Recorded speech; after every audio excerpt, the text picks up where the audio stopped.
আমি যখন এই গুরু দায়িত্বের কথা বললাম, একটা শব্দ উচ্চারণ অন্যরকম না করে বললেন, আপনাদের বিবেচনায় আমি কি এটার জন্য আমার মিনিমাম উপযুক্ততা আছে? বললাম যে সে কারণেই তো আপনাকে কষ্ট দেওয়া। কোনো কিছু বললেন না, বললেন আলহামদুলিল্লাহ।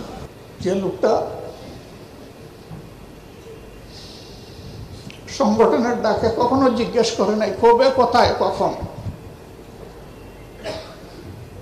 সেই লোকটা আমাদের সম্পদ। আল্লাহ তাআলার পূর্ণ আনুগত্য স্বীকার করে নিয়ে যারা কল্যাণমূলক কাজে নিজের মেধাকে নিয়োজিত করেন, তাদের মর্যাদা আল্লাহর দরবারে অনেক ঊর্ধ্বে। আমাদের ভাই আজম ওবায়দুল্লাহ, তিনি ছিলেন বিশ্বাসের পক্ষের জীবন্ত উপন্যাস।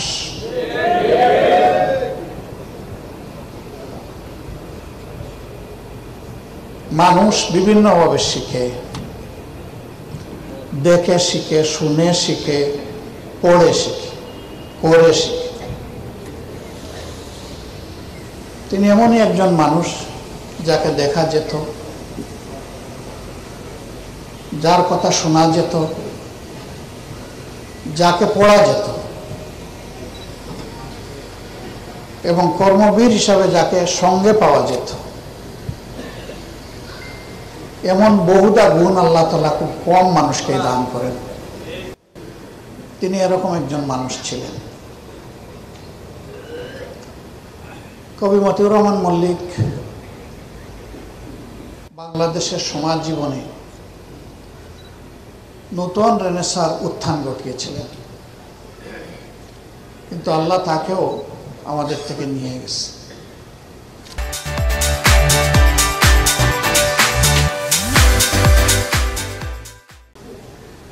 তাদের সঙ্গীদের অনেকে চলে গেছে, যাদের নাম ইতিমধ্যে শুনেছে।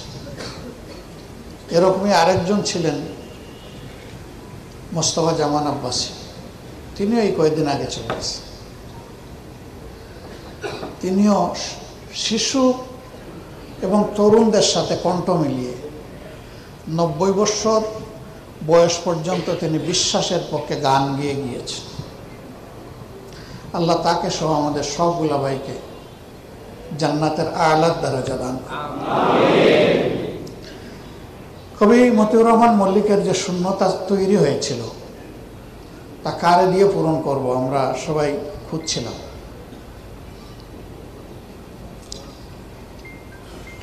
তখনই ইসলামী ছাত্র শিবিরের আরেকজন সাবেক কেন্দ্রীয় সভাপতি বলল যে আমার দেখা দায়িত্বশীলদের মধ্যে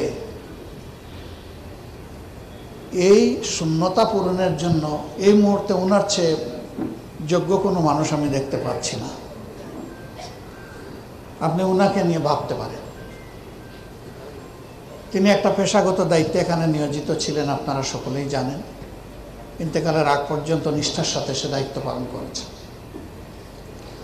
আমি শঙ্কিত ছিলাম যে এই দায়িত্ব পালনের পাশাপাশি এত বড় দায়িত্বের বোঝা তিনি নিতে রাজি হবেন কিনা। তাকে দাওয়াত দেওয়া হলো, তিনি ঢাকায় গেলেন, বসলাম, কথা বললাম, কাজ একবারে সহজ হয়ে গেল। আমি একটু পরিবেশ তৈরি করে আমার মূল জায়গায় যেতে চেয়েছি। তিনি হেসে দিলেন, হেসে দিয়ে বললেন যে আমির জামাত, আমি তো অবুঝ অবস্থায় ইসলামী আন্দোলনের কর্মী, তা আপনি সংকোচ করছেন কেন? যা বলার আমাকে সোজা সবটা বলে দেন। আমি যখন এই গুরু দায়িত্বের কথা বললাম, একটা শব্দ উচ্চারণ অন্যরকম না করে বললেন, আপনাদের বিবেচনায় আমি কি এটার জন্য আমার মিনিমাম উপযুক্ততা আছে? বললাম যে সে কারণেই তো আপনাকে কষ্ট দেওয়া। কোনো কিছু বললেন না, বললেন আলহামদুলিল্লাহ। তারপরে পরের সপ্তাহে গেলেন, বসে কিছু বিষয় একটু ডিটেলস আলোচনা করলাম। সব কিছু শুনে বললাম যে কষ্ট হবে, তবে এত বড় দায়িত্বের জন্য খুব ভালো হয় যদি চিটাঙ্গের বন্ধুরা আপনাকে ছেড়ে দেয় আমাদের জন্য। আর তারা যদি না ছাড়ে তাহলে আপাতত সপ্তাহে 2 দিন করে আমাদেরকে সময় দেবেন। বেশিরভাগ ক্ষেত্রে উনি বাসে যাতায়াত করতেন। আমাদের কঠিন সময় ছিল, আমরা তাকে প্লেনের টিকিট দিতে পারিনি। কাজ শেষ করে রাত্রে 12টার বাসে উঠতেন যাতে সকালে এসে এখানে ফজরের নামাজ পড়তেন। এভাবেই যাতায়াত করেছেন। একটা সময় দেখলাম যে তার শরীরের উপরে ভীষণ চাপ পড়ছে, কিন্তু তিনি কিছু বলছেন। চট্টগ্রামের ভাইদেরকে বললাম না, ওনাকে ছেড়ে দেন, তাদের এত মায়া, ওনাকে তারা ছাড়লেন না। এই না ছাড়ার কারণে লোকটার উপরে আমার মনে হয় যে আমরা ওই আয়াত লঙ্ঘন করেছি কিনা, লা ইউকাল্লিফুল্লাহু নাফসান ইল্লা উসআহা। আল্লাহ কারো উপর তার সাধ্যের অতীত কোনো ভার চাপান না। আমরা সেটা চাপালাম কিনা এটা আমার খুব চিন্তা হয়। 5 দিন তার পেশাগত দায়িত্ব, তার সাথে সাংগঠনিক দায়িত্ব, 2 দিন আবার সংগঠনের ডাকে ঘরের বাইরে। মানুষ সাধারণত উইকেন্ডে পরিবারকে সময় দেয়, সমাজ আত্মীয় স্বজনকে সময় দেয়। মুসান্না যথার্থই বলেছে যে তিনি মা বাবা, তার স্ত্রী, পুত্রকন্যা তাদেরকে সময় দিতে পারেননি। তিনি যেন জানিয়ে দিয়েছিলেন যে আমি কোনো পরিবারের সম্পদ নই, আমি জাতির সম্পদ এবং জাতির আমানত।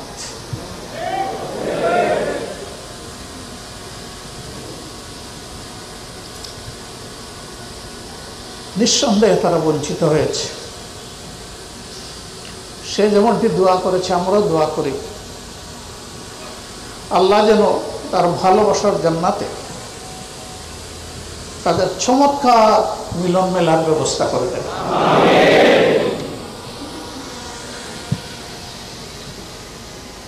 আসলে গুণী মানুষ যতদিন বেঁচে থাকে তার কদর অনেক সময় সমাজ বুঝে না, কিন্তু যখন তার অস্তিত্বের অনুপস্থিতি দেখা দেয় তখন সবাই হাড়ে হাড়ে টের পায়। সূর্যের মূল্য অমাবস্যার রাতে বোঝা যায়, আমরা এখন সেটি টের পাচ্ছি। তার উপরে আমাদের 3টা উইঙ্গের গুরুদায়িত্ব ছিল, সাহিত্য, সংস্কৃতি এবং শিক্ষা। এখন আমরা এই জায়গায় পেরেশান হয়ে লোক খুঁজছি। আশা আল্লাহ পাকের সাহায্য আমরা পাবো ইনশাআল্লাহ,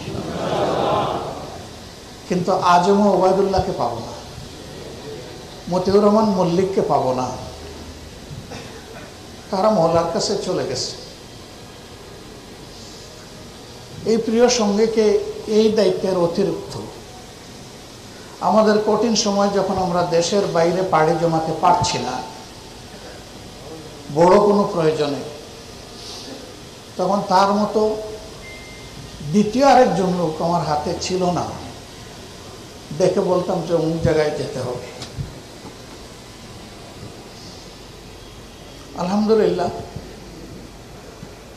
বলার পরে কোনোদিন এই লোকটা বলেননি যে আমি যে দেশের বাইরে যাব, আমার তো হাতে এই কাজটা আছে। আমার একদিন মনে হলো যে একটু জিজ্ঞেস করি যে বলা মাত্র যে কাবিল তো বলে, ওনার কি আর কোনো অন্য কাজ পেন্ডিং থাকে না? তাই আমি বললাম যে আমি বলা মাত্র যে আপনি রাজি হয়ে যান, আপনার হাতে কাজ থাকে না? কয় থাকে। তাইলে ওইটার হাইসিয়ত কী হবে, ওটার হাসর কী হবে? বলে আমার কাছে তো সব ডাকের মধ্যে কেন্দ্রের ডাকটাই বড়।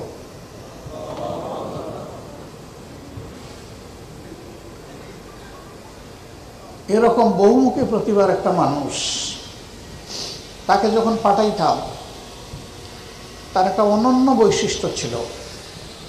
বিদেশ থেকে ফিরে এসে ওয়েল ড্রাফটেড একটা নোট তিনি আমাকে দিতেন। এয়ারপোর্ট থেকে শুরু করে এয়ারপোর্টে আবার ফিরে আসা পর্যন্ত তিনি কি করে এসেছেন। তার সাথে বিদেশে গেলে স্বাভাবিক টুকটাক খরচ হয়, একটু হাত খরচ দিতাম। তিনি ওই রিপোর্টের সাথে একটা বাউচার পিন আপ করে দিতেন এবং কিছু টাকা পিন আপ করে ফেরত দিতেন। একবার এই টাকা গুনতে গিয়ে দেখি যে যা দিয়েছি তার চেয়ে ডাবলের চেয়ে বেশি। আমি বললাম যে ব্যবসা কোথায় করছে? কেন আমি তো কোনো ব্যবসা করিনি। টাকা দিলাম এত, ফেরত পাইলাম এত, হিসাব পাচ্ছি না, কোনো খরচ হয় নাই। বলে যে হ্যাঁ কিছু খরচ হয়েছে। তাহলে আমি বললাম বাড়লো কেন? বলে যে আমি গিয়েছি তো, বিভিন্ন লোক চাপ দিয়ে হাতের মুঠির মধ্যে কিছু হাদিয়া ঢুকাই দিস। আমি বললাম দেওয়ার সময় কী বলছে? বলছে কি আমাকে ফেরত দেওয়ার জন্য, নাকি বলছে বাচ্চা কাচ্চার জন্য একটু চকলেট মকলেট কেনার জন্য? কয় যাই বলুক, আমি তো গিয়েছি সংগঠনের কাজে, সংগঠনের খরচে। আমি না গেলে কি আমার হাতে এটা ঢুকাই দিত? এটাই জীবন্ত উপন্যাস।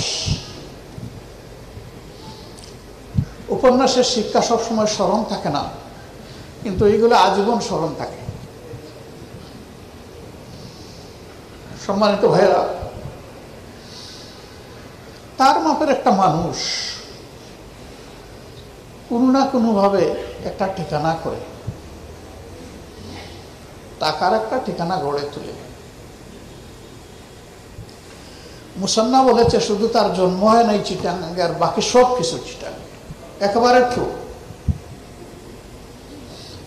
কিন্তু তিনি কোনো ঠিকানা গড়ার দিকে মনোযোগও দেন নাই, কোনো ঠিকানাও তার গড়ে ওঠে নাই। আমি এখানে আসার আগেই বিষয়টা ভেরিফাই করার চেষ্টা করেছি। এর আগে তিনি ছিলেন, আমি ওরকম বুঝি নাই, এইটাও আমার খবর নিতে হবে। এখন খবর নেওয়া এটা আমার দায়িত্ব।